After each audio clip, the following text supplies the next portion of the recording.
Samedi 22 octobre 2022, il est 13 h. Bonjour et bienvenue sur votre chaîne. Le vice-président de la République, Tiemoko Méliette Koné, a reçu hier vendredi à son cabinet le directeur général de l'AFD, l'Agence française de développement. Les échanges ont porté sur plusieurs sujets d'intérêt pour l'agence et pour la Côte d'Ivoire. Viviane Aïma y a assisté, son témoignage en tout début de journal. La Côte d'Ivoire a signé hier un contrat d'achat d'énergie avec le Libéria. C'est un projet qui entre dans le cadre de l'interconnexion Côte d'Ivoire, Libéria, Sierra Leone, Guinée, qui prévoit dans un premier temps la fourniture d'énergie électrique depuis la Côte d'Ivoire à ces trois pays à partir du poste 225 kV de Mans. Au Burkina Faso, le président de la transition, Ibrahim Traoré, vient de nommer un premier ministre. C'est Maître Apollinaire Joachim Kellem de Tambela, avocat au barreau du Burkina. Il est le président du Centre de recherche internationale et stratégique, un centre orienté vers les relations internationales et la géostratégie. On démarre ce journal avec cette activité du vice-président de la République. Hier vendredi, Tiemoko Méliette Koné a accordé une audience au directeur général de l'AFD, l'Agence française de développement. C'était à son cabinet au palais de la présidence de la République au Plateau, en présence de notre grand reporter, Viviane Aïma. En visite de travail à Abidjan, le directeur général de l'Agence française de développement, l'AFD, Rémi Rioux, a eu un long entretien avec le vice-président de la République, Koné Tiemoko Méliette, qui l'a reçu à son cabinet ce vendredi 21 octobre. L'Agence française de développement, institution financière publique, qui a pour mission de combattre la pauvreté et favoriser le développement durable, apporte un appui financier appréciable au gouvernement ivoirien dans la réalisation de ses programmes de développement. Je suis venu également, bien sûr, prendre son avis sur notre coopération. J'étais avec monsieur l'ambassadeur et notamment sur tout ce que l'AFD, au nom de la France, met en œuvre dans le pays. C'est 2000 milliards de francs CFA, qui ne sont pas des promesses, qui sont en cours d'exécution, à Abidjan bien sûr, mais aussi dans l'ensemble du pays.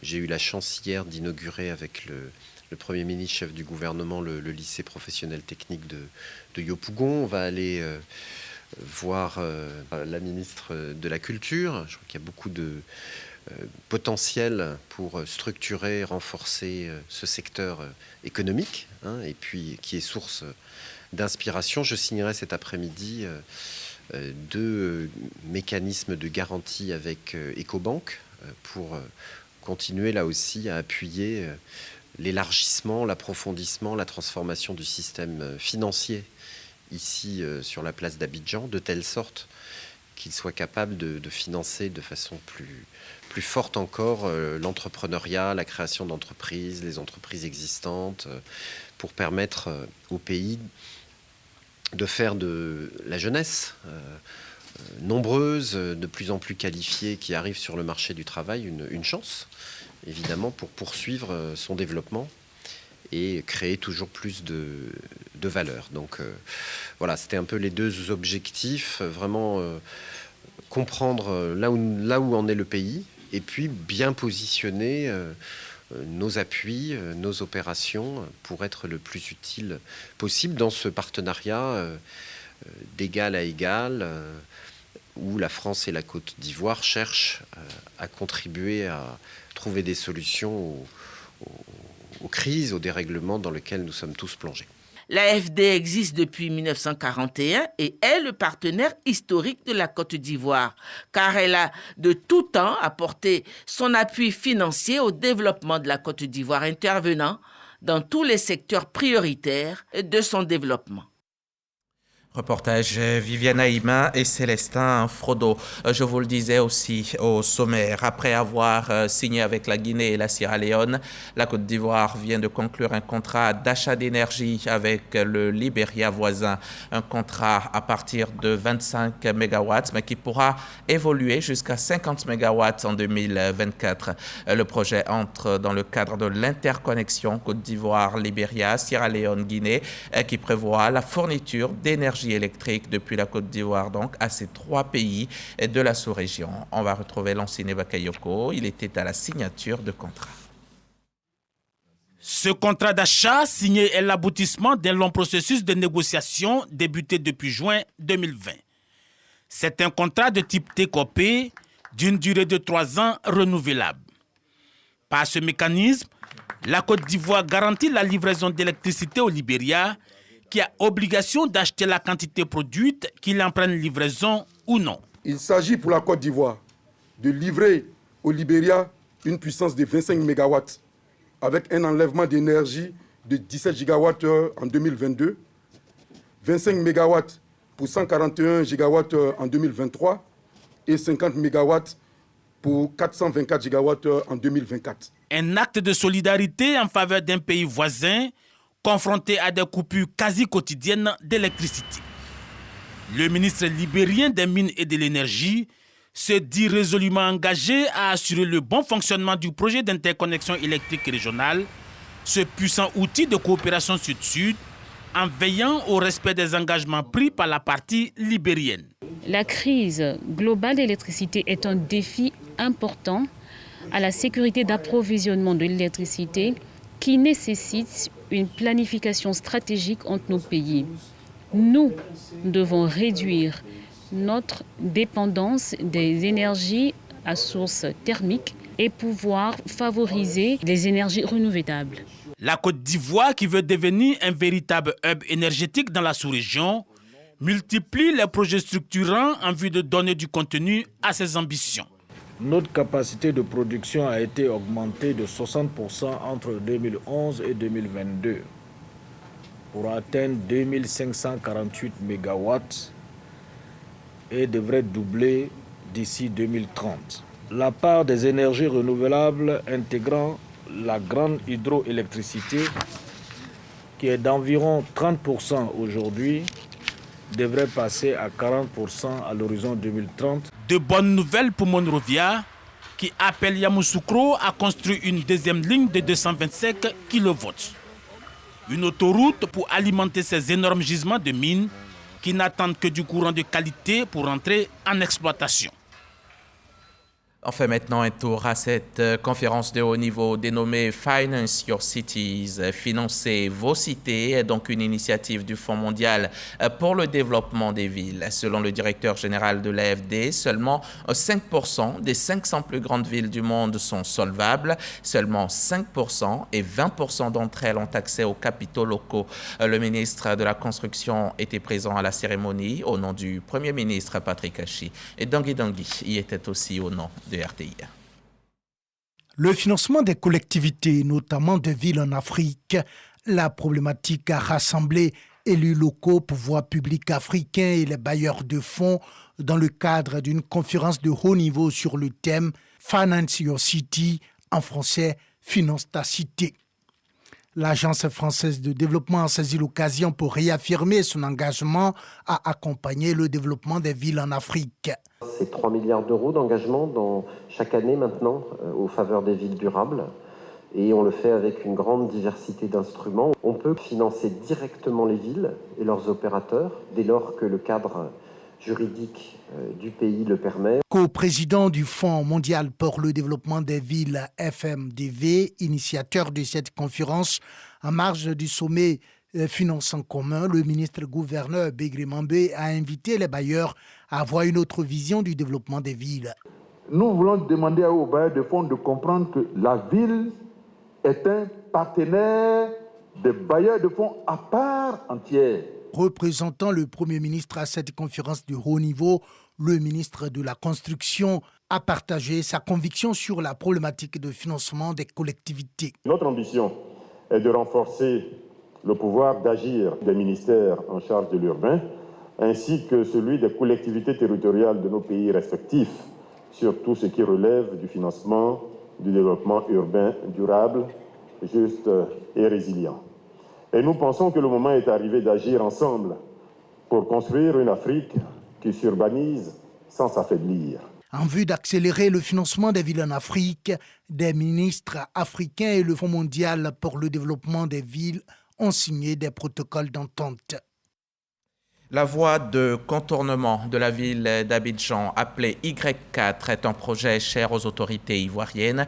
Le projet est entré dans sa phase de réalisation en 2020, mais là où le bas blesse, c'est que le délai d'exécution est consommé de près de 82%, mais l'avancement des travaux est seulement de 60%.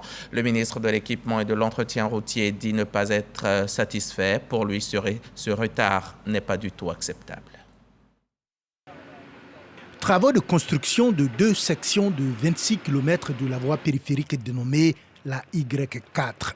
Depuis la commune de Cocody jusqu'à Niama, en passant par Abobo, le ministre de l'Équipement et de l'Entretien routier a pris la mesure de l'état d'avancement des travaux et la qualité des ouvrages, n'hésitant pas parfois à interpeller les responsables des entreprises en charge de la réalisation de ce projet. À la fin de sa visite, le ministre Amédée Kofi Kwaku ne cache pas son mécontentement. Sur les 12 premiers kilomètres, globalement, on peut dire que les travaux ne sont pas satisfaisants. Nous allons leur faire une mise en garde, une mise en demeure, de sorte à ce qu'ils puissent accélérer leur cadence. Sur le deuxième lot, qui part donc du carrefour de la route d'Alépé jusqu'ici à Ebempe, nous avons une évolution d'environ 60%, mais les populations qui sont impactés par le projet, beaucoup n'ont pas encore quitté les lieux. Ce qui fait que l'entreprise, malgré sa bonne volonté, n'arrive pas à avancer. Le ministre de l'Équipement et de l'Entretien routier promet de tirer toutes les conséquences relatives à la lenteur dans l'exécution des travaux et rappelle par ailleurs l'importance de la voie périphérique Y4 pour le pays. Aujourd'hui, avec les problèmes de congestion, c'est-à-dire les problèmes d'embouteillage dans la ville d'Abidjan, il était important qu'on puisse donc construire des voies qui permettent donc à nos compatriotes donc de pouvoir circuler correctement. C'est ça la vision du président Alassane Ouattara. Et c'est cette vision-là qui est en train d'être mise en œuvre. Aujourd'hui, à travers cette visite de chantier, nous avons souhaité que l'ensemble du peuple, que les Ivoiriens voient la réalité de ce qui est dit. La Y4 qui est en construction, aujourd'hui, vous avez vu que c'est une réalité. Lancé en 2020, le taux d'exécution financière du projet de construction de la Y4 est de 41%. L'avancement physique des travaux de cette section est de 60% pour un délai d'exécution consommé de 81,6%. Reportage d'Angui et Vao Richard. L'attiéké des lagunes, ce mets traditionnel ivoirien très célèbre fait à base de manioc, est en cours de labellisation. Cela devrait se faire d'ici la fin de l'année. Et avec lui, le pagne baoulé, très prisé également. Les acteurs se sont réunis cette semaine à Abidjan pour tenter de lever un coin de voile sur les problématiques touchant à la démarche de la reconnaissance de ces 2 produits phares. On voit cela avec Lanciné Bakayoko. Pour les experts de la propriété intellectuelle, il devient urgent de protéger l'attiéké national fortement menacé par les Asiatiques, mais aussi le pagne baoulé. Je voudrais compter sur la mobilisation de tous les acteurs lorsque le moment viendra pour qu'ensemble on puisse continuer la réflexion de telle sorte que d'ici la fin de l'année 2022, notre attiéké national soit reconnu comme port à la Côte d'Ivoire qui ne sont plus possible par d'autres pays de pouvoir l'exploiter de façon abusive. Le processus s'inscrit dans le cadre de la 2e phase du projet de mise en place des indications géographiques dans les États membres de l'OAPI. La bataille, c'est de tout mettre en œuvre pour aboutir à des résultats qui permettent d'affirmer l'identité culturelle et le savoir-faire des populations, à structurer les coopératives autour des produits concernés. Ce qui devrait donner un meilleur positionnement commercial de l'attiéké des lagunes et le pagne baoulé, augmentant du coup la valeur ajoutée. Au-delà de ces produits, le gouvernement ivoirien est résolument engagé dans une stratégie globale visant à faire du système des indications géographiques et des marques collectives un instrument de structuration des filières agricoles et artisanales et de valorisation des produits du terroir. Au total, 70 produits de Côte d'Ivoire ont été répertoriés comme typiques au pays. Il s'agit de poteries de Katula, du cacao de Soubré, de la toile artisanale de Korogo, du riz et du café des montagnes de Man, de la mangue quinte de Korogo. Les journées économiques de la région de Gbeke, c'est fini. C'était du 11 au 14 octobre dernier à Bouaké. Cette édition 2022 a enregistré de nombreux acquis pour le secteur privé local, notamment l'ouverture d'un pôle régional de formation et d'incubation. Le ministre du Commerce, qui a fait le déplacement de Bouaké pour la cérémonie de clôture, a salué et encouragé les acteurs de l'économie. C'était au micro de Léon Brokwame, RTI Bouaké. 4 jours d'exposition, d'échanges et de réflexion pour promouvoir les potentialités de la région et les journées économiques de Gbeke livrent leurs secrets. 213 entrepreneurs mis en phase avec le partenariat public-privé, les capacités de 50 d'entre eux renforcées, le secteur privé local galvanisé quant aux opportunités offertes par la CAN 2023 et le partenariat public-privé qui conviennent à Gbeke trouvés. Le tout couronné par l'ouverture officielle du centre consulaire de formation, également pôle d'affinement et de production d'opérateurs économiques. À Bouaké, nous avons été plus que surpris. Il y a des potentialités à Bouaké, que rien n'est perdu pour Bouaké et qu'il faut se mettre ensemble. L'administration, le secteur privé, la société civile, toute la population, pour que effectivement nous puissions repartir. Pour encourager les journées économiques et leurs acteurs, le patron de ces rendez-vous s'engage à intégrer les recommandations en droite ligne avec les objectifs de son département ministériel, entre autres la labellisation et la valorisation des produits agricoles, la professionnalisation des fonctions de commerçants et de transporteurs, la mise en place d'un plan local d'industrialisation. Objectif, relance de l'économie de Gbeke. Toutes ces réflexions doivent concourir à l'intensification de l'activité économique par le développement de nos secteurs d'activité et conformément à la vision du président de la République. Le Conseil des ministres, notamment pour ce qui concerne les zones industrielles, a adopté le 22 février 2029 un nouveau cadre stratégique de développement des zones industrielles dans l'optique de créer des zones industrielles de qualité répondant aux attentes des industriels. Toujours selon le ministre Souleymane Diarra-Souba, le gouvernement s'attelle à faire renaître l'industrie textile et à créer la zone franche textile de Bouaké. Après la deuxième édition dans le Gbeke, les journées économiques vont se tenir pour 2023 à Korogo, région du Poro. En Paraminignan, cette ville du nord-ouest de la Côte d'Ivoire, au nord d'Odiéné. Le ministre Adama Kamara, par ailleurs député de la circonscription, y était cette semaine, les bras chargés pour le bonheur des élèves du district du Denguélé. Ce sont 20 000 kits scolaires et un important lot de matériel de bureau qui ont été distribués au grand soulagement des parents d'élèves et du personnel éducatif. Le témoignage de Jean-Marc Djadji. 17 275 kits scolaires remis aux élèves du Kabadougou et 6 569 à ceux du Folon. Un don du ministre et député d'Odiné, Adama Kamara, en présence des autorités administratives et des populations. Une action qui vise à doter les établissements du district autonome du Denguélé de plusieurs équipements didactiques. Un enfant n'a pas sa place dans les champs. Un enfant n'a pas sa place dans la cuisine.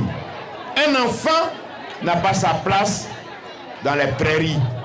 Un enfant n'a pas sa place dans les plantations. Un enfant a sa place dans les salles de classe. Je sais que vous avez des difficultés pour pouvoir inscrire nos enfants à l'école.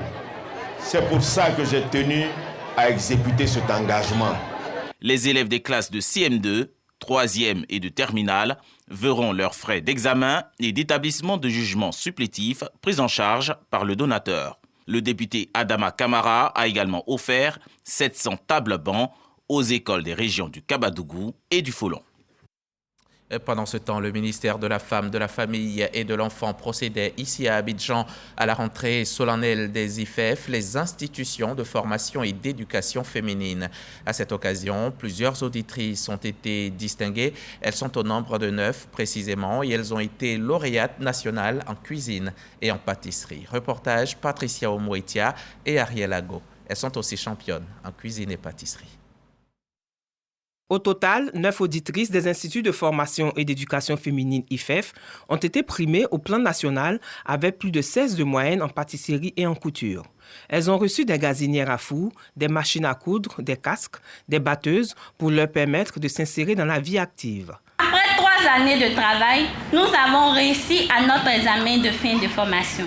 Et vous avez décidé de nous donner des équipements pour nous accompagner. Aujourd'hui, nous voulons promettre d'en faire bon usage. Un geste salutaire, selon la directrice de l'IFEF d'Adjamé, qui indique que généralement au terme de leur formation, faute de moyens financiers, les parents n'arrivent pas à installer les jeunes filles. De 1958 en 2021, le nombre d'institutions est passé à 124 en 2022. De 3951, l'effectif des auditrices est passé à 7194 en 2022. Le représentant de la ministre Nassénéba Touré a rappelé que les IFEF constituent une opportunité de prise en charge éducative et d'émancipation pour les populations féminines analphabètes ou déscolarisées de la Côte d'Ivoire. Les institutions de formation féminine constituent donc une opportunité de prise en charge éducative, d'émancipation pour les populations féminines analphabètes ou déscolarisées de notre pays. Ces formations visent leur autonomisation et leur insertion socio-professionnelle à travers des activités génératrices de revenus. Cette rentrée académique 2022-2023 des instituts de formation et d'éducation féminine IFEF a également été l'occasion de distinguer 7 directrices ou encadreuses admises à faire valoir leur droit à la retraite. Et ces visages radieux font malheureusement place à la désolation à Dimbokro. 200, c'est le chiffre du jour. 200 familles sinistrées à Dimbokro. 200 familles qui ont vu leurs habitations inondées avec la crue du fleuve Nzi, consécutive aux fortes pluies qui se sont abattues récemment sur la ville. Face à l'ampleur du sinistre, les autorités municipales appellent à la solidarité. Depuis Dimbokro, le reportage de Jeanne Atoubé. Dans plusieurs quartiers de Dimbokro, comme ici à Badasport, le même spectacle. Des familles entières déménagent, fuyant la montée des eaux dans leur habitation.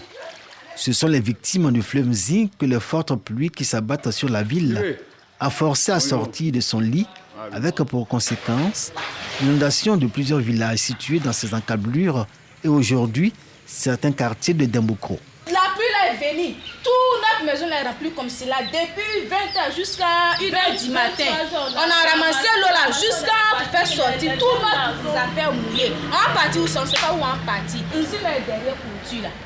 Hein? On est parti où ça? Mon père a connu cette cour en 1978 et on n'a jamais été menacé, c'est pas cette année là. Badasport, mais aussi Djoulakro, Kennedy, Soukourajan, Boribana, Broukro, Koufikro et Bledi.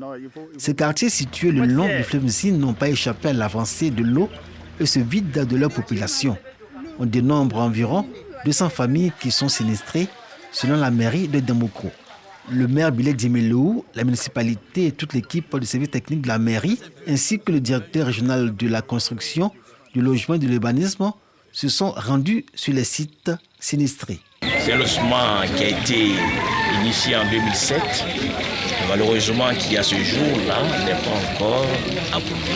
Les populations ont tendance à construire sans prendre attache avec la direction de la construction qui est ici pour les accompagner dans tout ce qui a trait aux constructions. Alors que ces zones-là ne sont pas encore homologuées pour pouvoir recevoir des bâtisses. Nous avons demandé que ces populations déménagent. Nous avons en son temps indiqué quelques sites. L'appel est lancé. Le préfet a lancé l'appel. Nous l'avons appuyé. Mais malheureusement, les familles sont toujours dans l'âge. Qu'est-ce qu'on peut faire? C'est de leur demander pardon. Leur dire de déménager. Depuis la première inondation à ce jour, on ne déplore aucune perte en vie humaine, selon les autorités locales. Chaque année, ce sont les mêmes quartiers de Dimbokro qui se noient.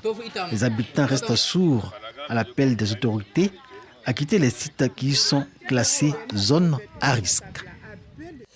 Du côté de Tiassalé, les officiers de l'état civil se mobilisent pour faciliter les déclarations des naissances et améliorer le taux. Cela en vue de lutter efficacement contre l'apatridie en Côte d'Ivoire. C'est dans le cadre de la première édition de la journée communale de l'état civil. On part donc à Tiassalé avec Didier Nguessan et Joël Gomez.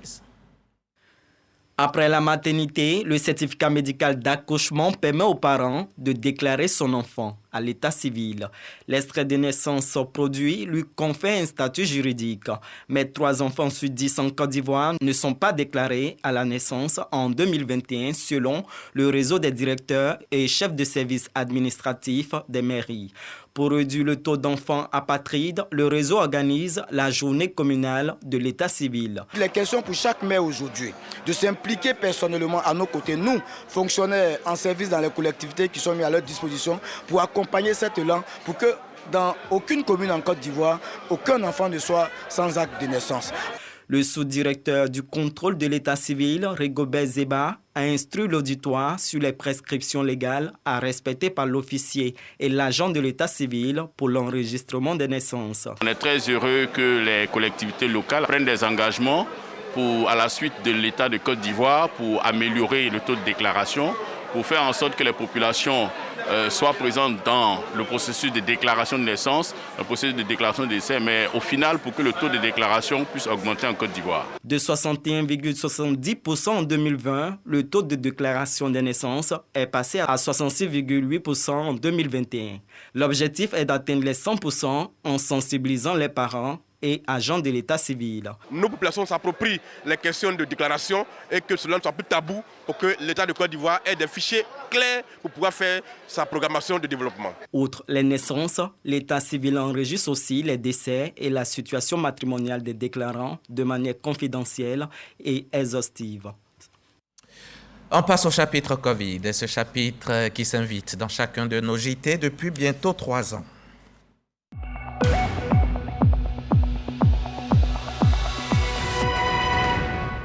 Le coronavirus continue sa route, il continue de faire des dégâts. Hier encore, il a touché 15 nouvelles personnes ici en Côte d'Ivoire, ce qui porte le nombre total de cas confirmés dans le pays à 87 691. Le virus a déjà fait donc 827 morts et 55 cas sont actuellement actifs.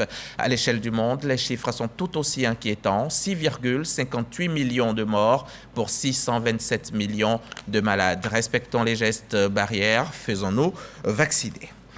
L'anesthésie, c'est la suppression des sensations, en particulier la sensation de douleur. L'anesthésie vise donc à permettre une procédure médicale qui autrement serait trop douloureuse. En Côte d'Ivoire, les acteurs du secteur veulent améliorer leurs conditions de travail. Les membres de la Société ivoirienne d'anesthésie-réanimation se sont réunis récemment à Grand-Bassam pour réfléchir sur les réformes liées au secteur et les défis qui sont les leurs. Le compte-rendu de Franck Quadio. Les anesthésistes et réanimateurs sont en congrès. La cité insulaire de Grand-Bassam est le cadre choisi pour la réflexion. Le thème, hémorragie péri-opératoire et épargne sanguine. Un axe de réflexion pour accorder les avis, mais aussi partager les expériences. Pour moi, c'est une expérience formidable en tant que nouveau médecin anesthésiste réanimateur de participer à un tel congrès d'une grande envergure qui réunit tous nos maîtres. Et en plus, la particularité de ce congrès, c'est qu'il a associé des professeurs de d'autres spécialités. Le professeur Ouanar Sis, président de la Société ivoirienne d'anesthésie-réanimation SIAR, plaide en faveur d'une meilleure prise en charge des préoccupations de tous les acteurs allant du patient aux techniciens de santé anesthésistes. L'initiative est jugée pertinente. Au nom du ministre de la Santé, le docteur Akui Okamou encourage les anesthésistes. Félicitations à cette société qui réfléchit pour pouvoir trouver des méthodes pour réduire les déperditions du sang. Ce congrès ordinaire a permis entre autres l'adoption des conclusions d'une table ronde sur la meilleure approche des hémorragies du post-partum. Les amoureux de l'art peuvent désormais compter avec Richmond Art qui vient enrichir le paysage des galeries en Côte d'Ivoire. Richmond Art promeut la créativité et diffuse l'art dans toute sa diversité. Plusieurs passionnés de l'art étaient à la cérémonie de présentation officielle de la galerie et Japet y a même exposé ses œuvres sous le thème « Hybridité culturelle ». Reportage Serge Pacom Didi dans un commentaire de Didier Nguessan.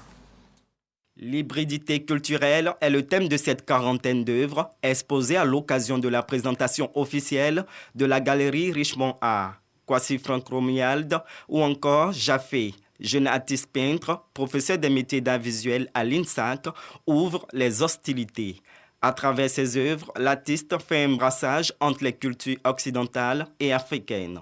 De mes œuvres, on doit retenir qu'il faut d'abord avoir l'esprit du partage, aussi essayer de créer, faire ressortir quelque chose qui n'est pas à portée de main, qui est dans l'imaginaire, pour donner l'occasion au développement social, culturel. La galerie Richmond Art encourage ainsi la créativité. Elle donne donc la chance aux jeunes talents d'émerger et de faire partager leur passion. Moi, j'aime l'art d'une façon générale. Donc, je voudrais pouvoir propulser tous ces jeunes-là ici, à travers ma galerie. Les œuvres de Jaffet m'ont impressionné de par leur particularité. Déjà, il fait du street art et il allie le traditionnel et le modernisme. Diffuser l'art dans toute sa diversité, bâtir l'audience des artistes et collectionneurs d'art, débutants comme chevronnés, font partie des objectifs de cette galerie. Reportage Serge Pacom Didi, Didier Nguessan et Husser Bléi. Au Burkina Faso, le président de la transition, le capitaine Ibrahim Traoré, vient de nommer un premier ministre. C'est maître Apollinaire Joachim Kielem de Tambela, avocat au barreau du Burkina. Il est le président du Centre de recherche internationale et stratégique, un centre orienté vers les relations internationales et la géostratégie, auteur de plusieurs publications de référence dont Thomas Sankara et la Révolution, une expérience de développement autocentré. Et cet ancien membre des comités de défense de la Révolution soutient que la Révolution est la seule voie de l'émergence du Burkina Faso. La junte au pouvoir en Guinée a accepté de rendre le pouvoir aux civils au bout de 2 ans. C'est ce qu'indique un document de la Communauté économique des États de l'Afrique de l'Ouest, document rendu public vendredi soir. Une mission de la CEDEAO séjournait à Conakry depuis le 16 octobre afin de discuter du retour à l'ordre constitutionnel. Et dans un discours hier vendredi à la télévision nationale, le colonel Mamadi Doumbouya a annoncé que la mise en œuvre du chronogramme établi avec la CEDEAO entrera en vigueur à partir du 1er janvier 2023. L'organisation, je le rappelle, avait déjà suspendu toute assistance et transactions financières avec la Guinée et annoncé le gel des avoirs financiers et une interdiction de voyager dans l'espace CEDEAO pour certaines personnalités. Fin de cette édition. Merci de l'avoir suivi. J'ai pris grand plaisir à vous la présenter, comme toujours. Et demain, je reviens pour le grand journal du dimanche.